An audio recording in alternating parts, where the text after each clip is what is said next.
नमस्कार विद्यार्थी मित्रांनो. आजच्या व्हिडिओ लेक्चरमध्ये आपण संख्यांचे प्रकार या घटकाचा अभ्यास करणार आहोत. संख्यांचे प्रकार हे स्पर्धा परीक्षा दृष्टिकोनातून अत्यंत महत्त्वपूर्ण असा घटक आहे. यामध्ये आपण संख्यांचे प्रकार, त्याचबरोबर त्या संख्यांच्या प्रकाराची वैशिष्ट्ये, स्पर्धा परीक्षा दृष्टिकोनातून त्यावर विचारले जाणारे प्रश्न, अशा वेगवेगळ्या वैविध्यपूर्ण अशा घटकांच्यावर पुढील भागामध्ये चर्चा करणारच आहोत. आज आपण सर्वप्रथम संख्यांचे नेमके प्रकार कोणकोणते आहेत ते समजावून घेऊया. सर्वप्रथम आपण जी संख्या प्रणाली वापरतो या संख्या प्रणालीला आपण दशमान संख्या प्रणाली असं म्हणतो. आपण जी संख्या प्रणाली वापरतो तिला काय म्हटलं जातं? दशमान संख्या प्रणाली असं म्हणतो. दशमान संख्या प्रणाली किंवा याला इंग्रजीमध्ये आपण डेसिमल नंबर सिस्टम असंही म्हणतो. इंग्रजीमध्ये डेसिमल नंबर सिस्टम असंही त्यास म्हटलं जातं. आता का म्हटलं जातं याला दशमान संख्या प्रणाली? कारण आपण ज्या संख्या तयार करतो यामध्ये आपण शून्यापासून 9 पर्यंतचे असे एकूण 10 अंक वापरत असतो. शून्यापासून 9 पर्यंतचे असे एकूण 10 अंक वापरत असतो. 10 अंकांच्या मुळे ह्या सर्व अगदी शून्यापासून ते अनंतापर्यंत आपण सर्व संख्या तयार करतो. मग त्या धनसंख्या असतील, ऋणसंख्या असतील, अपूर्णांक असतील, आणि त्यामुळे या संख्या प्रणालीला काय म्हटलं जातं? दशमान संख्या प्रणाली. तुम्हाला माहिती असेल संगणकामध्ये आपण द्विमान संख्या प्रणाली वापरतो, त्यामुळे त्या संख्या प्रणालीला बायनरी नंबर सिस्टम असं म्हटलं जातं. संगणकामध्ये बायनरी नंबर सिस्टम, कारण त्या ठिकाणी आपण 2च अंक वापरतो, 0 आणि 1. कोडिंग डिकोडिंगसाठी 2च अंक संगणकामध्ये वापरले जातात, 0 आणि 1. त्यामुळे त्या संख्या प्रणालीला बायनरी नंबर सिस्टम किंवा द्विमान संख्या प्रणाली असं म्हटलं जातं. तर अशा पद्धतीने आपण जी संख्या प्रणाली वापरत आहोत तिला दशमान संख्या प्रणाली म्हणतो. आणि या दशमान संख्या प्रणालीमध्ये एकूण जे संख्यांचे प्रकार आहेत, एकूण अंक 10 वापरतो म्हणून तिला दशमान संख्या प्रणाली म्हटलं जातंय. आज आपण या संख्यांचे प्रकार अभ्यासणार आहोत. सर्वप्रथम आपण पहिला संख्येचा प्रकार आहे नैसर्गिक संख्या. यालाच इंग्रजीमध्ये आपण नॅचरल नंबर्स असं म्हणतो.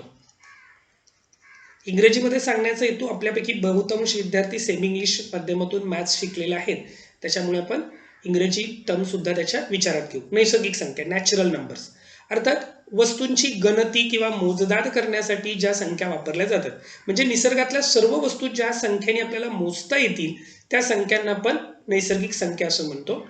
म्हणजे समजा आपण निसर्गातल्या वस्तू मोजायला गेलो तर सुरुवात कुठून करणार? 1, 2, 3, 4 अशा अनंतापर्यंत ज्या संख्या आहेत यांना नैसर्गिक संख्या असं म्हटलं जातं. यामध्ये महत्त्वाचं, सर्वात लहान नैसर्गिक संख्या 1 आहे, सर्वात मोठी संख्या आपल्याला सांगता येत नाही. नैसर्गिक संख्या संच जो आहे तो n या अक्षराने दर्शवला जातो आणि तो महिरपी कंसामध्ये आपण लिहितो. आणि हा अनंत संख्या संच आहे, कारण सर्वात मोठी संख्या आपल्याला निश्चित सांगता येत नाही. या नैसर्गिक संख्येमध्ये आपण 0 मिळवला की पूर्ण संख्या होतात. या नैसर्गिक संख्येमध्ये आपण ज्या वेळेला 0 मिळवतो त्याला पूर्ण संख्या, याला इंग्रजीमध्ये होल नंबर्स असं म्हटलं जातं. इंग्रजीमध्ये याला आपण होल नंबर्स असं म्हणतो. होल नंबर्स म्हणण्याचं कारण काय की नैसर्गिक संख्येमध्ये होल मिक्स केला, होल म्हणजे 0, होल म्हणजे 0 मिक्स केला, 0 मिसळला की तुम्हाला काय तयार होत आहे?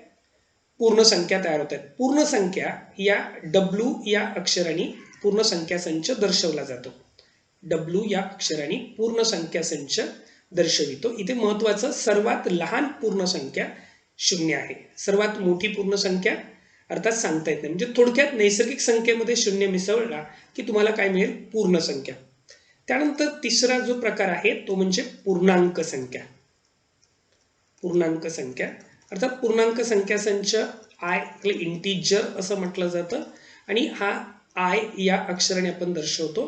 पूर्णांक संख्यामध्ये सर्व नैसर्गिक संख्या, त्यानंतर 0 आणि सर्व नैसर्गिक संख्यांच्या विरुद्ध संख्या येतात. म्हणजे उदाहरणार्थ यामध्ये पहिलं काय असणार आहे? सर्व नैसर्गिक संख्या असतील 1, 2, 3, 4 अशा अनंतापर्यंत. 0 असेल आणि ह्या सर्व नैसर्गिक संख्यांच्या विरुद्ध संख्या. विरुद्ध संख्याचा अर्थ ज्या दोन संख्यांची बेरीज 0 येते त्यांना आपण परस्परांच्या विरुद्ध संख्या म्हणतो. 1 ची विरुद्ध संख्या -1, 2 ची विरुद्ध संख्या -2, 3 ची विरुद्ध संख्या -3 किंवा 4 ची विरुद्ध संख्या वजाच्या अशा पद्धतीने ज्या संख्या तयार होतात यांना पूर्णांक संख्या असं म्हटलं जातं. काय लक्षात ठेवाल की पूर्णांक संख्या ज्या आहेत या पूर्णांक संख्येमध्ये सर्व नैसर्गिक संख्या शून्य आणि त्यांच्या विरुद्ध संख्यांचा समावेश होतो. पूर्णांक संख्या दर्शवण्यासाठी आय हे अक्षर वापरलं जातं आणि त्याच्यात तो संच आपण महिरपी कंसामध्ये लिहितो.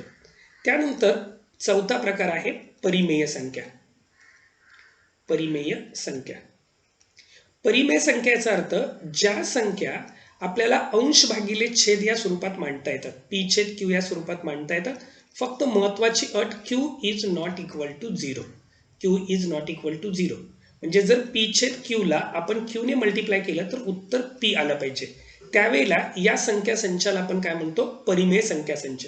म्हणजे ज्या संख्या आपल्याला अंश भागिले छेद या स्वरूपामध्ये मांडता येतात, म्हणजे अपूर्णांकाच्या स्वरूपामध्ये मांडता येतात, त्यांना परिमेय संख्या असं म्हटलं जातं. आणि मग या परिमेय संख्यामध्ये अर्थातच सर्व अपूर्णांक येतात. म्हणजे समजा 1/2 आहे किंवा 3/2 आहे किंवा ऋण 4/5 आहे, यासारखे सर्व अपूर्णांक येतील. आणि सगळ्यात महत्वाचं म्हणजे सर्व नैसर्गिक संख्या, सर्व पूर्ण संख्या आणि सर्व पूर्णांक संख्या ह्या परिमेय संख्या असतात. कारण त्या प्रत्येकाचा जो छेद आहे तो 1 असतो. म्हणजे जर आपण 1 लिहिलं तर 1/1 असणार आहे, बरोबर, किंवा 2 लिहिलं तर 2/1 असणार आहे, किंवा आपण -5 लिहिलं तर -5/1 असणार आहे. एवढंच काय, 0 लिहिला तरी 0/1 असणार आहे. फक्त एनी नंबर अपॉन 0, कोणतीही संख्या भागिले 0 असं मात्र असू शकत नाही. तर या संख्यांना आपण परिमेय संख्या असं म्हणतो. या परिमेय संख्यांची दशांश मांडणी ही एकतर खंडित किंवा अखंड आवर्ती स्वरूपाची असते. म्हणजे ज्यावेळेला आपण यांचं दशांश अपूर्णांकामध्ये रूपांतर करतो त्याला दशांश मांडणी खंडित म्हणजे पूर्ण होते.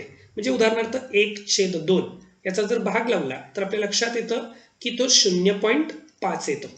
म्हणजे पुढे पूर्ण भाग लागतो, म्हणजे ही आवर्ती मांडणी खंडित झाली.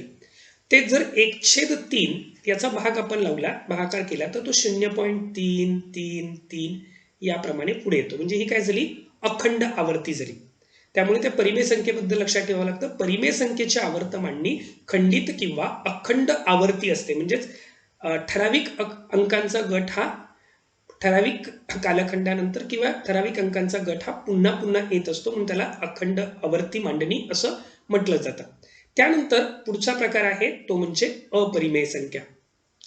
त्यानंतर पुढचा प्रकार आपण पाहणार आहोत अपरिमेय संख्या. ज्या संख्या परिमेय नाहीत त्या काय असणार आहेत, अपरिमेय संख्या. आता अपरिमेय संख्येमध्ये महत्वाचं काय आहे की अपरिमेय संख्येची मांडणी आपल्याला अंश भागिले छेद या स्वरूपात करता येत नाही. म्हणजेच अंश भागिले छेद, परिमेय संख्येमध्ये ज्या संख्या आपण अंश भागिले छेद मांडत होतो त्यामध्ये तो अंश आणि छेद हा साहजिकच पूर्णांक असणं गरजेचं होतं. पण जर समजा वर्गमुळात 2 आहे तर वर्गमुळात 2 या संख्येचा आपल्याला वर्गमूळ काढता येत नाही, बरोबर.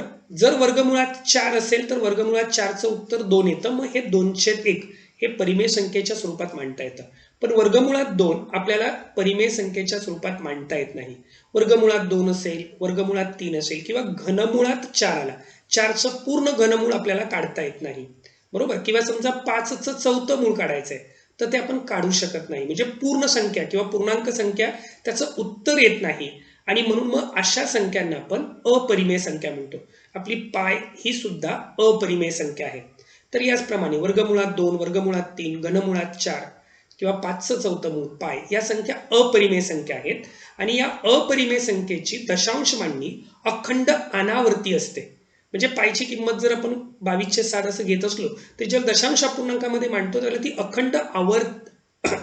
अखंड अनावर्ती येते. म्हणजे एक ठराविक संख्या पुन्हा पुन्हा येते अशातला भाग नाही, किंवा 2चं वर्गमूळ काढायला गेलो तर जे उत्तर येणार आहे ते अखंड अनावर्ती येतं. तर अशा पद्धतीने या परिमेय संख्या आणि अपरिमेय संख्या आहेत. परिमेय संख्या आणि अपरिमेय संख्या मिळून वास्तव संख्या तयार होतात. वास्तव संख्या म्हणजे थोडक्यात परिमेय संख्या अधिक अपरिमेय संख्या. म्हणजेच विद्यार्थी मित्रांनो, 10वी पर्यंत तुम्ही ज्या सर्व संख्यांचा अभ्यास केला या सर्व संख्यांचा सर्वात मोठा संच म्हणजे वास्तव संख्या. आणि हा वास्तव संख्या संच आपण आर या अक्षराने दर्शवतो. आणि मग ह्या रिअल नंबर्स मध्ये, याला इंग्रजीमध्ये आपण रिअल नंबर असं म्हणतो, याला आपण इरॅशनल नंबर असं म्हटलं जातं. परिमेय संख्येला रॅशनल नंबर असं म्हटलं जातं. याला इरॅशनल नंबर असं म्हणतो, तर परिमेय संख्येला आपण रॅशनल नंबर असं म्हणतो. परिमेय संख्या दर्शवताना अर्थात क्यू या अक्षराने परिमेय संख्या संच दर्शवतो. इरॅशनल नंबर क्यू डॅश या अक्षराने दर्शवतो.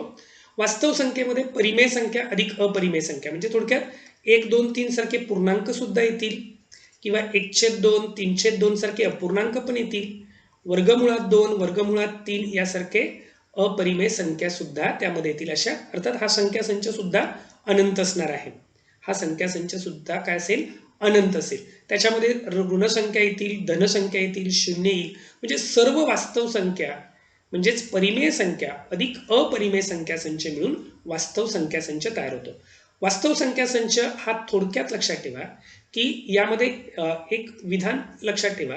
सर्व नैसर्गिक संख्या वास्तव संख्या असतात, सर्व पूर्ण संख्या वास्तव संख्या असतात, सर्व पूर्णांक संख्या वास्तव संख्या असतात, सर्व परिमेय संख्या वास्तव संख्या असतात, सर्व अपरिमेय संख्या वास्तव संख्या असतात. नक्की लक्षात येईल. पण हे रिव्हर्स डायरेक्शनमध्ये सत्य असेल असं नाही. म्हणजे सर्व वास्तव संख्या नैसर्गिक संख्या असतील असं नाही, सर्व वास्तव संख्या पूर्ण संख्या असतील असं नाही. पण सर्व नैसर्गिक संख्या या पूर्ण संख्या असतात. त्याप्रमाणेच त्या पूर्णांक संख्या असतात, त्याचप्रमाणे त्या परिमेय संख्या असतात आणि त्याचप्रमाणे त्या वास्तव संख्या असतात आणि सर्व अपरिमेय संख्या वास्तव संख्या असतात. तर ही विधानं तुम्हाला लक्षात ठेवावी लागतील. अशा पद्धतीने संख्यांचे हे मुख्य प्रकार आहेत. त्याचबरोबर आपण संख्यांचे समसंख्या, विषमसंख्या असे 2 प्रकार करतो. समसंख्याचा अर्थ ज्या संख्यांना 2 ने निःशेष भाग जातो. म्हणजे ज्या संख्यांच्या एकक स्थानी 0, 2, 4, 6, 8 हे अंक असतात त्यांना आपण समसंख्या असं म्हणतो. म्हणजे उदाहरणार्थ 568 तर एकक स्थानी 8 हा अंक असल्यामुळे त्याला 2 ने निःशेष भाग जाईल म्हणून समसंख्या आहे. किंवा समजा 484 आला तर या ठिकाणी 4 हा अंक असल्यामुळे ती समसंख्या असेल. किंवा 520 आला किंवा अगदी 1520 आला, किती मोठी संख्या असो, एकक स्थानी 0 आहे म्हणजे ती समसंख्या असणार आहे. यालाच इंग्रजीमध्ये आपण इव्हन नंबर्स असं म्हणतो. त्याच्यानंतर पुढचा प्रकार आहे ऑड विषम संख्या. यास इंग्रजीमध्ये ऑड नंबर्स असं म्हटलं जातं. विषम संख्या यालाच इंग्रजीमध्ये आपण ऑड नंबर्स असं म्हणतो. यामध्ये ज्या संख्यांना 2 ने निःशेष भाग जात नाही म्हणजे ज्यांच्या एकक स्थानी 1, 3, 5, 7, 9 यापैकी एखादा अंक असतो त्या संख्येला काय म्हटलं जातं, विषम संख्या असं म्हटलं जातं. तर त्याच्यानंतर पुढचा जो संख्येचा प्रकार आहे तो म्हणजे मूळ संख्या. अर्थात हा संख्या प्रकार स्पर्धा परीक्षा दृष्टिकोनातून अत्यंत महत्वाचा आहे. आजच्या लेक्चरमध्ये आपण मूळ संख्या म्हणजे काय हे पाहणार आहोत आणि संयुक्त संख्या म्हणजे काय हे पाहणार आहोत. पण याच्या पुढचे 2 लेक्चर जे आहेत याचा आपण सविस्तर अभ्यास करणार आहोत मूळ संख्यांचा. तर मूळ संख्येचा अर्थ काय की ज्या संख्येला ती संख्या आणि 1 असे 2च विभाजक असतात.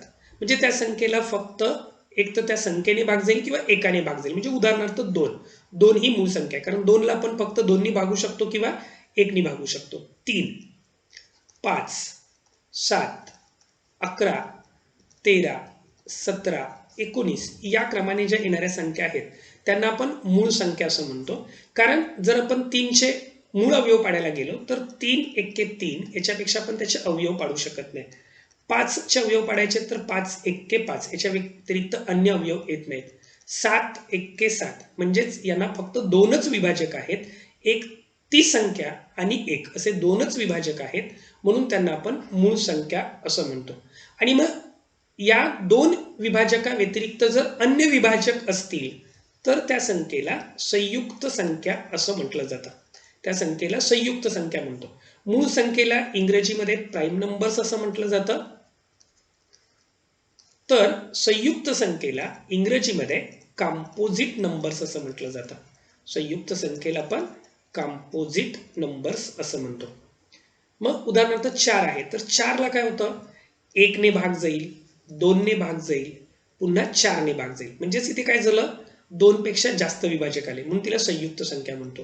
6 हा अंक आहे समजा तर तिला 1 ने भाग जाईल, 3 ने भाग जाईल, त्याचबरोबर पुढे 6 ने भाग जाईल त्यामुळे ती संयुक्त संख्या झाली.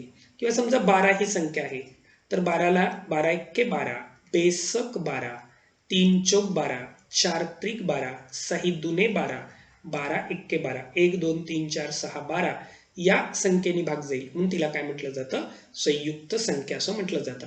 तर विद्यार्थी मित्रांनो, आजच्या लेक्चरमध्ये आपण संख्यांचे प्रकार अभ्यासलेले आहेत. इथून पुढे प्रत्येक संख्या प्रकारावर परीक्षेच्या दृष्टिकोनातून आपण चर्चा करणार आहोत. तर धन्यवाद. याच ठिकाणी आपण आज थांबत आहोत.